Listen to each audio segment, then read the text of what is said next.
Hey there, everyone. Welcome to another Black Hyacinth videos. Today, I'm just trying to cover, what the beginner manual looks like and what are the key areas, just to kind of give a roadmap of what to look out for as you go through it. So, as you know, I like to keep these videos short, so I'm gonna dive straight into it. So here you have um, you know, a couple of links on the first page or the cover page. Here you have the link to the mother company and the social media links to Black Hyacinth exactly. The Telegram and the Instagram channel, which is absolutely essential for you to be a part of. And then we also have a link to where the system components are available. So remember, we pride ourselves on Kuluazi prides itself on using open source or free material and adding value to them to build, valuable and usable information products. And Black Hyacinth is one of those projects, and we're glad to have you as a part of us. So these information products or system components, they are available on Trading Hub. I know the guy that started it. I was actually one of the first people that were on there when Trading Hub started. A very cool guy, Ushami. He's doing also, before it was mainly and maybe even exclusively uh, trading information and indicators and some courses that are now in the public domain or free and so on and so on. But now he's also doing other content. But if you go onto the Telegram channel and you look through his files, that's where you can find, much quicker all the material that you can use as a trader. So um, since Black Hyacinth is housed under Kulwa's Information Solutions, there's other stuff that you might ask yourself, what does it mean and where is it coming from? So maybe that we can unravel as time goes on. But for your immediate needs of trading, you shouldn't worry too much. Also, the kind of stuff that's written here as well. Okay, so I've broken it up into sizable chunks. It's not a long document, it's only 8 pages. So the first issue that we address, the whole time, obviously, we are addressing informatic contrarian style of trading, which basically means seeking less information and understanding the context more in order to become a profitable day trader, right? So once you hear that, you're going to ask yourself, what is this, right? And then this is what I address first. So I address what is a contrarian trader, and then in terms of price action, and then I funnel that into what is an informatic contrarian trader.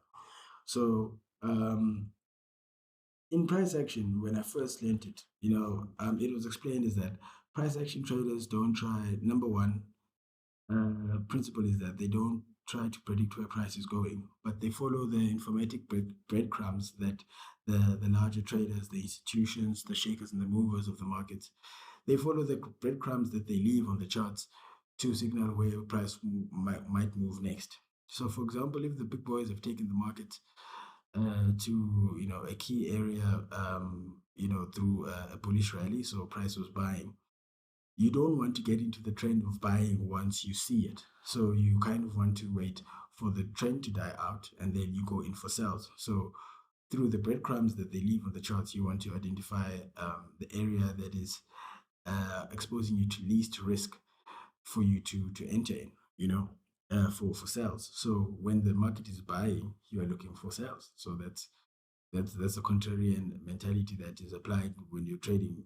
price action, and I would even extend it to other forms of trading. It's a very useful way to think of to think of the markets. And but if you are informatically contrarian, then you operate in a contrary way when it comes to information. So when you start trading, you are an absolute, you are churning through information like crazy. Like you become a sponge, and you're taking in all information that you can.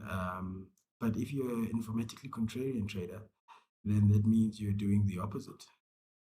You're trying to define context so that you only take information that you absolutely need in order for you to rationalize or operationalize your trading in a profitable way.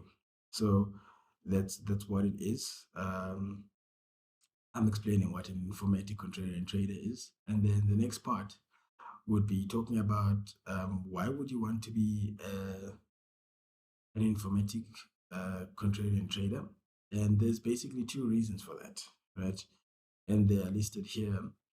It's efficiency by sequence and the issue of information asymmetry. So let's talk about the first one, efficiency by sequence.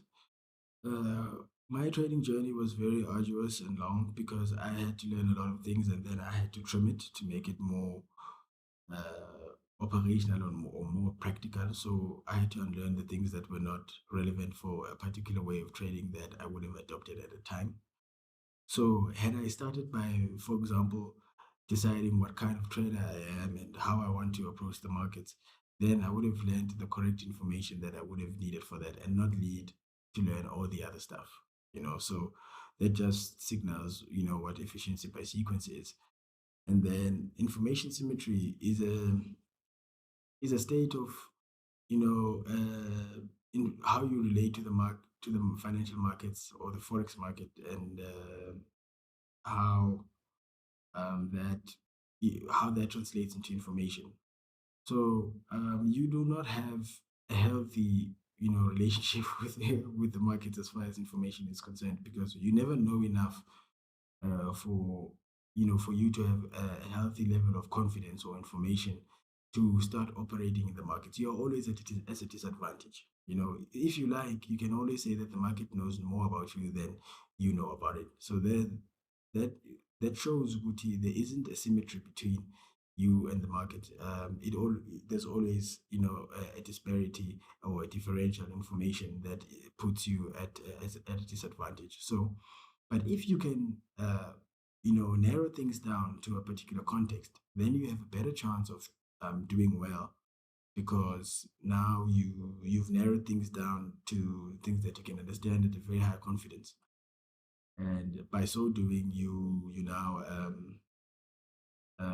put yourself in a situation of actually understanding a sector of the whole system very well, and increasing your confidence, and reducing your risk, and increasing your wins, because now you're only looking at a sector of the whole thing, a particular context within the larger system.